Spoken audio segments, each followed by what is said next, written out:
تو یہ ایک اس کو قتل کرنا مقصود نہیں تھا ان کا، صرف وہ چیکنگ کے لیے تھا اور ایک ٹیسٹر تھا، تو وہ اس سے ظاہر ہو گیا.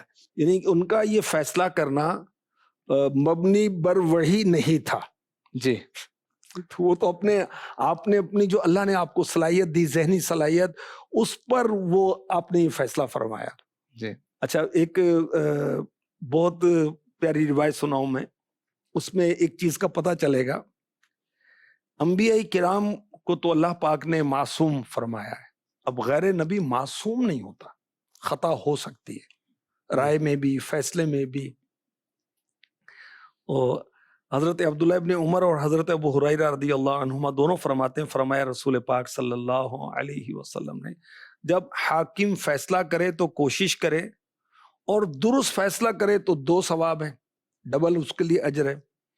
جب فیصلہ کرے تو کوشش کرے اور غلطی کرے تو اس کے لیے 1 ثواب ہے. اچھا، اب حدیث تو ہم نے سن لی، اب اس کی شرح کے بغیر ہمیں پلے پڑے گی نہیں. مفتی احمد یار خان نعیمی رحمۃ اللہ تعالی علیہ لکھتے ہیں، مجتہد کا فیصلہ اللہ رسول کے فرمان کے مطابق ہو جائے، یہ بھی اللہ پاک کا کرم ہی ہے. انسان کا فیصلہ اللہ کا جو منشا ہے اس کے مطابق ہو جائے.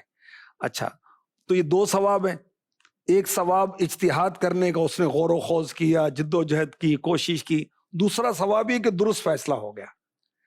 اچھا، اب مفتی صاحب فرماتے ہیں کہ قاضی عالم ہو بلکہ درجہ اجتہاد والا ہو. اگر وہ خود عالم و فقیہ نہیں ہے تو فقہا کے علم سے فائدہ اٹھائے، ان کا مقلد اور متبع ہو. جیسے آج کل دیکھیں کہ ججز ہیں، جسٹس ہیں، اب وہ عام طور پر علماء نہیں ہوتے، کوئی مفتی صاحب تھوڑی ہوتے ہیں. وہ قاضی جو شرعی قاضی تو وہ تو نہیں ہوتے نا. تو اب انہیں چاہیے کہ خلا، طلاق، وراثت، اس طرح کے معاملات بہت پیچیدہ ہوتے ہیں. تو شرعی حکم کیا ہے؟ کسی مفتی سے اس کا حکم شرعی معلوم کر کے پھر اس کو نافذ کریں. سبحان اللہ. تو خیر، اللہ پاک کا کرم ہے کہ اس کو اگر اس نے کوشش کی، پورا غور و خوض کیا، انصاف کے ساتھ فیصلہ کیا، اگر وہ غلط بھی ہو گیا اس کے لیے 1 ثواب. جتنے بھی مجتہد ہوں گے سب کے لیے یہی حکم ہے کہ وہ اجتہاد کریں گے، محنت کریں گے. درست فیصلہ ہو گیا تو بھی ثواب، بلکہ ڈبل ثواب. اجتہاد میں جو کوشش کی، غور و خوض کیا، اور اللہ کی رحمت ہے ڈبل ثواب مل رہا ہے. اور اگر خطا بھی ہو جاتی ہے تو بھی ان کو ثواب ملے گا. اور اس کی مثال یوں بھی بیان کی گئی کہ مسافر جو ہے وہ جنگل میں نماز پڑھے اور اسے سمت قبلہ کا پتہ نہ چلے، تو اب حکم یہ کہ اپنی رائے سے وہ جس طرف دل جمے اس طرف رخ کر کے نماز پڑھے، تحری کرے. جی. اگر 4 رکعت میں 4 طرف اس کی رائے ہوئی اور اس نے ہر رکعت میں ایک طرف پڑھی تو اگرچہ قبلہ ایک ہی طرف تھا مگر 4 رکعتیں درست ہوئیں اور اس کو نماز کا ثواب یقیناً مل گیا. تو یہاں پہ بھی اجتہاد وہ ایک تحریک کر رہا ہے اور غلطی پر بھی اس کو ثواب مل رہا ہے. 4 سمت میں نماز پڑھی ہے تو 1 رکعت کا نہیں 4 رکعتوں کا ثواب مل رہا ہے. تو جیسے آپ نے حدیث بیان کی کہ خطا بھی ہو تو بھی، کیونکہ 4 ائمہ ہیں، 4 طرح کی فقہ ہمارے یہاں مشہور ہے، چاروں امام برحق ہیں، لیکن فقہی مسائل میں جو ان کا اختلاف ہے تو جو جس بھی فقہ پر عمل کرے گا وہ درست ہی کر رہا ہے، ثواب ہی ملے گا. الحمدللہ. دیکھیں کہ امیر علیہ سنت کی کتابیں دیکھیں تو امام شافعی کی کتنی شان لکھی ہوئی ہے، آپ کے واقعات لکھے ہوئے ہیں. حضرت امام احمد بن حنبل کے واقعات لکھے ہوئے ہیں، امام مالک کے عشق رسول کے واقعات لکھے ہوئے ہیں. میں گیا تھا سری لنکا اور وہاں پر شوافے کی کثرت ہے. ٹیمل اسلام بھائی، تو الحمدللہ میں نے جو کولمبو کے فیضان مدینہ میں فرسٹ ٹائم جب گیا تو میں نے سب سے پہلے بیان فیضان شافعی کیا. امام شافعی کے فضائل بیان کیے. جو جس کی بھی تقلید کرتا ہے وہ سب درست ہیں، کوئی آپس میں ایسا نہیں، کوئی تعصب ہے، کوئی جھگڑا ہے، کوئی ایسا نہیں. ہاں، آپ نے تو بیان بھی کیا اور آپ نے وہاں پہ ماشاءاللہ دیکھا کہ شافعی جامعۃ المدینہ بنا ہوا ہے. دعوت اسلامی تو فقہ شافعی پڑھا رہی ہے کنیا میں.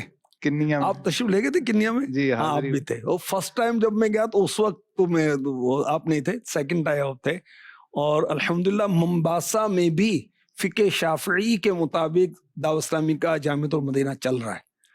تو اللہ کا کرم ہے. بلکہ اور مزید عرض کروں، بہت سارے ہمارے جو ناظرین اور ہمارے جو طلبہ کرام ہیں، اساتذہ کرام ہیں، ناظمین کرام ہیں، ان کے لیے اپڈیٹ ہوگی کہ الحمدللہ جیسے نماز کے احکام کے 12 رسالے ہیں نا، جی اسی طرز پر فقہ شافعی کے مطابق رسائل لکھے جا رہے ہیں. نہیں، حنفی فقہ شافعی پر لکھ رہے ہیں، اور 7-8 رسالے غالباً وہ کمپلیٹ ہو گئے. تو وقت آئے گا کہ 12 کے 12 پورے ہو جائیں گے انشاءاللہ الکریم. الحمدللہ. انبیاء کرام کے اجتہاد کا ذکر ہو رہا ہے، اور انبیاء کے سردار صلی اللہ علیہ وسلم، ان کا بھی علم اجتہاد ثابت ہے، روایات میں اس کا ملتا ہے. کچھ علم مصطفیٰ کے حوالے سے بھی ارشاد ہو جائے. پیارے آقا علیہ الصلوۃ والسلام نے رمضان کے پہلے عشرے میں اعتکاف کیا، پھر ترکی خیمے کے اندر درمیانی عشرے میں اعتکاف کیا، پھر سر اقدس کو خیمے سے باہر نکال کر فرمایا ہم نے اس رات کی تلاش میں پہلے عشرے کا اعتکاف کیا، پھر درمیانی عشرے کا اعتکاف کیا، پھر ہمارے پاس آنے والا آیا اور مجھے بتایا کہ وہ رات آخری عشرے میں ہے. اب اس حدیث کے تحت مفتی احمد یار خان نعیمی لکھتے ہیں کہ پہلے 2 عشروں کے اعتکاف کے وقت پیارے آقا علیہ الصلوۃ والسلام کو شب قدر کی اطلاع دی نہیں گئی تھی، تو آپ نے وہ جو تلاش کی اپنے اجتہاد سے اس کی تلاش کی تھی. وہ اجتہاد مصطفیٰ تھا. وہ اجتہاد کرنا ثابت ہے پیارے آقا علیہ الصلوۃ والسلام. مقدمات بھی بیان کیے جا سکتے ہیں، مقدمات بھی پیش ہوتے رہے، اور اس کے حوالے سے بھی میرے آقا علیہ الصلوۃ والسلام تو وہی سے فیصلے ہوتے تھے، اجتہاد سے بھی فیصلے ہوتے تھے. جی. اور دیکھیں کہ ہم ایمان والوں کے عقائد میں سے ہیں کہ اللہ پاک نے انبیاء کرام کو جو جو خصوصیات عطا فرمائیں سب کے مجموعے کے برابر، بلکہ اس سے بڑھ کر اپنے محبوب کو وہ صلاحیتیں، وہ علم عطا فرمائے، وہ فضائل عطا فرمائے. سبحان اللہ. تو کیسے ہو سکتا ہے کہ سلیمان علیہ السلام، داؤد علیہ السلام اور دیگر انبیاء تو اجتہاد فرمائے، اور میرے آقا علیہ الصلوۃ والسلام کو اللہ پاک یہ فضائل عطا نہ فرمائے؟ آپ کا تو سب سے بڑھ کر مقام و مرتبہ ہے. سبحان اللہ. ناظرین، آپ نے سنا کہ اللہ پاک نے اپنے نبیوں کو جہاں دیگر علوم عطا فرمائے ہیں، علم اجتہاد بھی عطا فرمایا، اور انبیاء کرام اجتہاد فرماتے رہے. اور اب میرے آقا صلی اللہ علیہ وسلم کے صحابہ کرام، ان میں بھی مجتہد صحابہ کیٹیگری بنائی گئی، اور مجتہد صحابہ کا ذکر ملتا ہے، اور پھر تابعین میں مجتہد ہوئے، اور آگے مجتہدین کی ایک تعداد ہوئی، اور آج ہم ان کو فالو کرتے ہیں. جو واضح احکام ہیں اللہ پاک کے بارے میں، جو عقائد ہیں، اللہ ایک ہے، اللہ نے ہم سب کو پیدا کیا ہے، تو یہ ایسے معاملات ہیں، اس میں تقلید نہیں ہوتی. لیکن وہ احکام شریعہ جو واضح نہیں تھے، ہمارے لیے اجتہاد کر کے استنباط کیا ہے، فروعی مسائل ہوتے ہیں، ان میں ہمیں کسی مجتہد کو فالو کرنا ہوتا ہے، کیونکہ عام بندہ اس کی صلاحیت نہیں رکھتا. اللہ پاک ہمیں مجتہدین کرام کے صدقے میں علم نافع عطا فرمائے، اور ہمیں حقیقی سچا مسلمان بنائے. الحمدللہ پروگرام میں سوالات کا بھی سلسلہ ہوا کرتا ہے، تو آئیے اب بڑھتے ہیں سوال کی طرف اور سنتے ہیں کہ سائل ہم سے کیا پوچھنا چاہتے ہیں. السلام علیکم.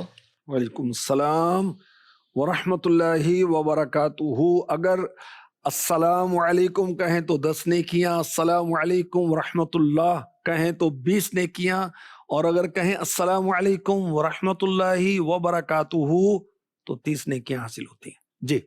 کیا میں یہ پوچھ سکتا ہوں، آپ لوگ عوام کے بچوں کو عالم اور حافظ بنانا چاہتے ہیں، اور اپنے بچوں کو ڈاکٹر اور انجینئر بنانا چاہتے ہیں، ایسا کیوں ہے؟ کیا خیال ہے؟ آپ قافلے میں سفر کریں، مدنی مذاکرے دیکھیں، آپ کا خیال ٹھیک ہو جائے گا. اللہ آپ کا بھلا کرے. الحمدللہ دعوت اسلامی کے اندر کتنے ایسے اسلامی بھائی ہیں کہ خود بھی وہ عالم و حافظ ہیں، آگے ان کی اولادیں، ان کے بچے، ان کی بچیاں بھی حافظہ اور عالمہ ہیں. اور الحمدللہ اللہ کا کرم ہے، میرا ایک بیٹا جو ہے وہ مدنی بھی ہے، حافظ قرآن بھی ہے الحمدللہ. اور ایک یہ تو میں نے اپنی مثال بتائی نا، گھر کی بات بتائی. اچھا، حاجی اسد مدنی جو ہمارے رکن شورا ہیں جامعۃ المدینہ کے مجلس کے، تو ان کے بچے بھی جامعۃ المدینہ میں پڑھ رہے ہیں. اچھا، حاجی رفیع، ان کے تو بچے کئی مدنی ہو گئے، ان کی بچیاں مدنیاں ہیں، ان کی بہو بھی مدنیاں ہیں. اور اچھا مثالیں میں کتنی آپ کو دے سکتا تو ہوں. حضور آپ اسلامی بھائیوں کی مثال دے رہے ہیں، تو عوام میں بھی کوئی ایسا لوگ حفظ کرواتے ہیں اپنے بچوں کو؟ آپ سروے کروا لیں، آپ کی جائزہ مجلس ہے نا پاکستان مشاورت آفس میں, یہ تو آپ شاید سروے کروا لیں نیٹ کہ پہ یہ مل جائے گا. جو لاکھوں بچے جو مدرسے اور جامعات میں پڑھ رہے ہیں, یہ اس میں غالب تعداد جو نا اغلب جو ہے وہ اسلامی بھائیوں کی تعداد ہے. تو الحمدللہ. اچھا پھر یہ جب پیپر ہوتے ہیں تو یہ آپ نے وہ پکچرز دیکھی ہوں گی, ابا اور بیٹا اکٹھے پیپر دے رہے ہیں. تو یہ چیزیں بھی موجود ہیں, اور عوام میں بھی تو ایک طبقہ ہے نا جو اپنے بچوں کو حفظ کے لیے بھیج رہا ہے. الحمدللہ. یہ اصل میں یہ کہہ رہے ہیں کہ آپ لوگ, تو میں اس کا عرض کر رہا ہوں. نہیں تو کیا لوگ تو اب ڈاکٹر بھی بنانا چاہتے ہیں بچوں کو, اب دیکھیں, کیوں ان کو ادھر لے آ ڈاکٹر رہے ہیں؟ بنے, انجینئر بنے. دیکھیں معاشرے کو ڈاکٹر کی بھی ضرورت ہے, انجینئر کی بھی ضرورت ہے, مستری کی بھی ضرورت ہے, مزدور کی بھی ضرورت ہے, جو آرکیٹیکٹ ہوتے ہیں ان کی بھی ضرورت ہے, پائلٹ کی بھی ضرورت ہے, ڈرائیور کی بھی ضرورت ہے, مکینک کی بھی ضرورت ہے. عالم کی ضرورت سب سے بڑھ کر ہے. تو تاجر بھی چاہیے, سب چاہیے نا بھائی, سب بنائیں آپ, تو عالم بھی بنائیں. اچھا لیکن چاہیے کیا کہ جب اللہ کے نام پر کوئی چیز دینی ہے تو سب سے بیسٹ جو ہو نا وہ دینی چاہیے. میں جمعے میں بیٹھا ہوا ہوں اور ابھی چندے کا امام صاحب نے, خطیب صاحب نے اعلان کر دیا, تو میں سب سے چھوٹا نوٹ, اور وہ بھی جو پھٹنے کے قریب ہے نا, وہ نکال کے اور دیکھ کے احتیاط سے بھی بڑا نوٹ نہ آ جائے وہ ڈال رہا. ارے یہ کیا اللہ کے بندے. اچھا اس طرح اپنی اولاد کو جو شائننگ ہے نا, شائننگ اسٹوڈنٹ, سب سے جینیس, سب سے ذہین, انٹیلیجنٹ ہے, اس کو حافظ اور عالم بنانا چاہیے. دیکھیں کتنے یہ مذہبی طور پر انشاءاللہ ہم ترقی کریں گے, اخروی طور پہ ترقی کریں گے, دینی طور پہ ترقی کریں گے, تنظیمی طور پہ ترقی کریں گے. سبحان اللہ. تو اللہ کی راہ میں وہ چیز دی جائے جو ہمیں زیادہ پیاری ہے. تو اولاد میں بھی جو زیادہ پیارا ہے, بلکہ ساری اولاد ہی ہمارا ہے کیا اللہ نے عطا بے شک, کیا ہے, بے سب شک, اسی بے کے شک, دین کے لیے بے شک. ہم وقف کریں. اللہ کریم ہمیں توفیق عطا فرمائے. آمین. بڑھتے ہیں اگلے سیگمنٹ کی طرف جس کا نام ہے ایک آیت ایک عقیدہ. علماء وارث علم انبیاء روشن رکھتے ہیں علم کی شمع. صلو علی الحبیب صلی اللہ تعالی علی محمد وعلی آلہ وصحبہ وبارک وسلم. اے عاشقان رسول, ہمارے آقا, ہمارے مولا, مکی مدنی مصطفیٰ صلی اللہ تعالی علیہ وآلہ وسلم سب سے اولا, سب سے اعلیٰ, سب سے بالا, سب سے بالا. ہمارے حضور صلی اللہ تعالی علیہ وآلہ وسلم سے بڑھ کر اللہ کی ساری مخلوق میں کسی کا کوئی مرتبہ نہیں. نبی محترم صلی اللہ تعالی علیہ وآلہ وسلم انسان اول حضرت آدم علیہ السلام سے لے کر قیامت تک جتنی بھی مخلوقات آئیں گی, سب سے افضل, سب سے اعلیٰ, سب سے بالا, سب سے والا ہے. یوں تو قرآن پاک کی کئی ایک آیات مبارکہ اس عقیدے کی وضاحت کرتی ہیں, لیکن میں ایک آیت کریمہ کا حصہ آپ کے سامنے بیان کرنے کی سعادت حاصل کروں گا. پارہ 17 سورۃ الانبیاء کی آیت نمبر 107. اللہ جل جلالہ نے ارشاد فرمایا, وَمَا أَرْسَلْنَاكَ إِلَّا رَحْمَةً لِّلْعَالَمِينَ. کئی اہل علم بھی ماشاء اللہ مدنی چینل کے ناظرین میں شامل ہوتے ہیں. عالم جمی ما سوی اللہ کو کہا جاتا ہے. جمی ما سوی اللہ کا مطلب یہ کہ اللہ کے علاوہ ہر چیز پر عالم کا اطلاق ہوتا ہے. ساری کی ساری چیزیں عالم میں آتی ہیں. تو سرکار دو عالم صلی اللہ تعالی علیہ وآلہ وسلم سارے جہانوں کے لیے رحمت بن کے آئے. تو جب ہمارے آقا صلی اللہ تعالی علیہ وآلہ وسلم سارے جہانوں کے لیے رحمت بن کے آئے, تو حضور صلی اللہ تعالی علیہ وآلہ وسلم سارے جہانوں میں ہر ایک سے بڑے مرتبے والے ہیں. اللہ تعالی جل جلالہ رب العالمین ہے, ہمارے حضور صلی اللہ تعالی علیہ وآلہ وسلم رحمت للعالمین ہے. اور حضور صلی اللہ تعالی علیہ وآلہ وسلم نے کئی ایک مقامات پر خود اس کا تذکرہ بھی فرمایا. میرے آقا ارشاد فرماتے ہیں, انا سید ولد آدم, میں ساری اولاد آدم کا سردار ہوں. انا اکرم الاولین والآخرین, میں پہلوں اور پچھلوں میں سب سے زیادہ عزت والا ہوں۔ تو سرکار دو عالم صلی اللہ تعالی علیہ وآلہ وسلم مقام کے اعتبار سے، مرتبے کے اعتبار سے سب سے افضل، سب سے اعلیٰ، سب سے بالا، سب سے والا ہے۔ اعلیٰ حضرت امام اہل سنت کا یہ مبارک شعر بچے بچے کی زبان پر ہے، اور یہ اسی آیت کریمہ کی ترجمانی بھی اس شعر میں ہے کہ سب سے اولا و اعلیٰ ہمارا نبی، سب سے بالا و والا ہمارا نبی۔ اللہ کرے کہ گھر گھر میں ذکر نبی کی محفلیں سجانے کی سعادتیں ہمارا مقدر بنتی رہیں، اور جہاں کہیں بھی بیٹھے نا اپنے آقا صلی اللہ تعالی علیہ وآلہ وسلم کے ذکر خیر کی برکتیں لوٹتے چلے جائیں، اور ہر ایک کو بتاتے چلے جائیں کہ سب سے اولا و اعلیٰ ہمارا نبی۔ اللہ تعالیٰ اپنی رحمت سے مالا مال فرمائے۔ صلو علی الحبیب صلی اللہ تعالی علی محمد وعلی آلہ وصحبہ وبارک وسلم۔ اللہ کریم ہمیں قرآن پڑھنے اور سمجھنے کی توفیق عطا فرمائے۔ جی مزید سوال چلائیے۔ السلام علیکم ورحمۃ اللہ وبرکاتہ۔ وعلیکم السلام ورحمۃ اللہ وبرکاتہ۔ عبد الرحمن اتاری گجرانوالہ سے۔ جی بھائی صاحب کی خدمت میرا یہ سوال ہے کہ محدث اعظم پاکستان رحمۃ اللہ تعالی علیہ سے آپ کو کتنا لگاؤ ہے، حالانکہ ان کا مزار بھی آپ کے شہر میں ہے؟ دعائے مغفرت کی مدنی التجا ہے۔ السلام علیکم ورحمۃ اللہ وبرکاتہ۔ یغفر اللہ لنا ولکم۔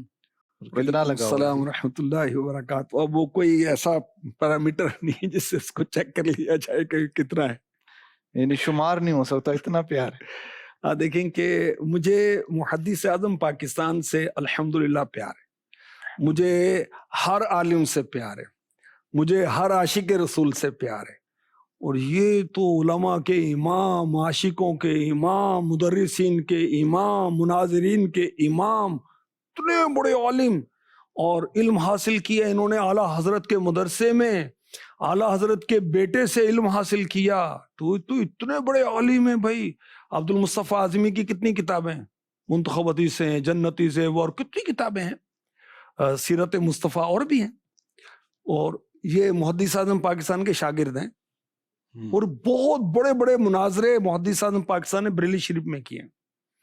اور مجھے جو پہلا جو تعارف وہ امیر اہل سنت کی برکت سے ہوا۔ فیضان سنت میں امیر اہل سنت نے ان کے ایک مدنی بہار لکھی، آپ کا انتقال ہوا تھا کراچی میں، پھر بذریعہ ٹرین آپ کے جسد اقدس کو فیصل آباد لایا گیا، تو پھر جھنگ بازار میں جو سنی رضوی مسجد ہے وہاں پر آرام فرما ہے۔ تو جب کچہری بازار سے جو فیصل آباد کو جانتے ہیں ان کو اندازہ ہوگا، آپ کا جنازہ مبارکہ لایا گیا تو لوگوں نے بیداری کے اندر جاگتی آنکھوں کے ساتھ دیکھا کہ نور کی بارش ہو رہی ہے۔ سبحان اللہ۔ یہ واقعہ امیر اہل سنت نے فیضان سنت جو قدیم تھی نا پہلے اس میں لکھا تھا، تو اس سے تعارف ہوا، اور بہت اس پر ان کی عقیدت دل میں گھر کر گئی الحمدللہ۔ اس وقت میں فیصل آباد آیا نہیں تھا، 1991 میں آیا ہوں میں فیصل آباد۔ اچھا، پھر الحمدللہ نواب شاہ میں ہمارے والد صاحب وہ عاشقان رسول کی مسجد میں ہمیں لے کے جاتے تھے نماز کے لیے، تو ہمارے والد صاحب کسی پیر صاحب سے مرید بھی تھے، عاشق رسول تھے الحمدللہ۔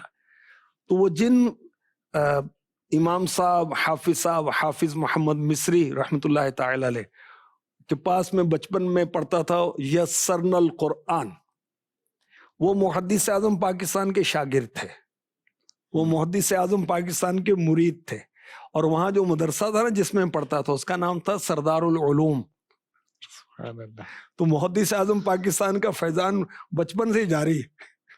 اچھا، اس کے بعد اللہ نے اسباب بنائے، میں آئی گیا ان کے قدموں میں، تو ایک دفعہ نہیں میں نے بارہا حاضری دی الحمدللہ مزار اقدس پر فاتحہ خوانی کے لیے، اور ایک مرتبہ ایک تنظیمی بہت مشکل تھی، کہیں کسی نے درس روک دیا تھا، تو میں نے جا کر وہاں فریاد کی، کیونکہ وہ اپنی نسبت محدث اعظم پاکستان سے ظاہر کرتے تھے۔ الحمدللہ اگلے دن ہی پیغام آ گیا ان کی طرف سے کہ آپ ہماری مسجد میں درس شروع کریں۔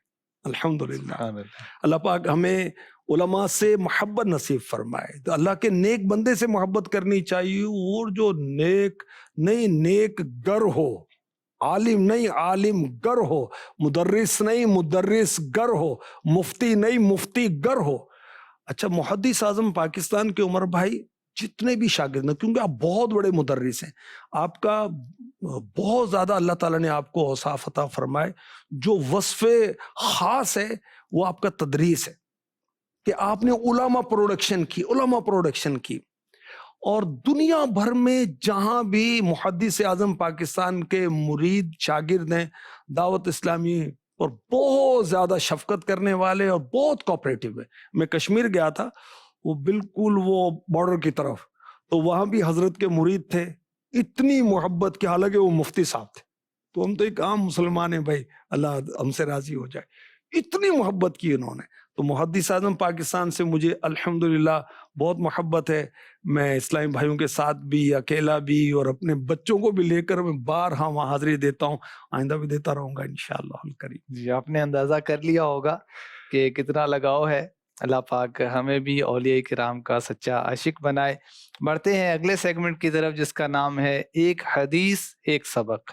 علماء وارث علم انبیاء، روشن رکھتے ہیں علم کی شمع۔ صلو علی الحبیب صلی اللہ تعالی علی محمد۔ اللہ پاک کے آخری نبی صلی اللہ علیہ وسلم ارشاد فرماتے ہیں، لو انکم تتوکلون علی اللہ حق توکلہ لرزقکم کما یرزق الطیر تغدو خماصا وتروح بطانا۔ فرمایا اگر تم اللہ پاک پر ایسا توکل کرو جس طرح اس پر توکل کرنے کا حق ہے، تو وہ ضرور تمہیں رزق دے گا جیسے پرندوں کو رزق دیتا ہے کہ صبح بھوکے پیٹ نکلتے ہیں اور شام کو شکم سیر ہو کر واپس آتے ہیں۔ مفتی احمد یار خان نعیمی رحمت اللہ تعالی علیہ اس حدیث پاک کے تحت فرماتے ہیں، توکل کا حق یہ ہے کہ فاعل حقیقی اللہ پاک کو جانے۔ بعض علماء نے فرمایا خود کام کرنا اور نتیجہ اللہ پاک پر چھوڑنا یہ حق توکل ہے، جسم کو کام میں لگائے اور دل اللہ پاک سے وابستہ رکھے۔ تجربہ بھی ہے کہ اللہ پاک پر توکل کرنے والے بھوکے نہیں مرتے۔ خیال رہے کہ پرندے تلاش رزق میں جا سکتے ہیں، وہ جاتے ہیں، انہیں رزق مل جاتا ہے، اور درخت جا نہیں سکتے، وہ وہیں کھڑے رہتے ہیں، اللہ پاک انہیں کھڑے کھڑے ہی رزق پہنچا دیتا ہے۔ تو اس حدیث پاک سے ہمیں سیکھنے کو ملتا ہے کہ کوشش کرنا توکل کے خلاف نہیں ہے، کوشش کریں مگر نظر خالی کے اسباب پر رکھیں، توکل اللہ پاک پر رکھیں۔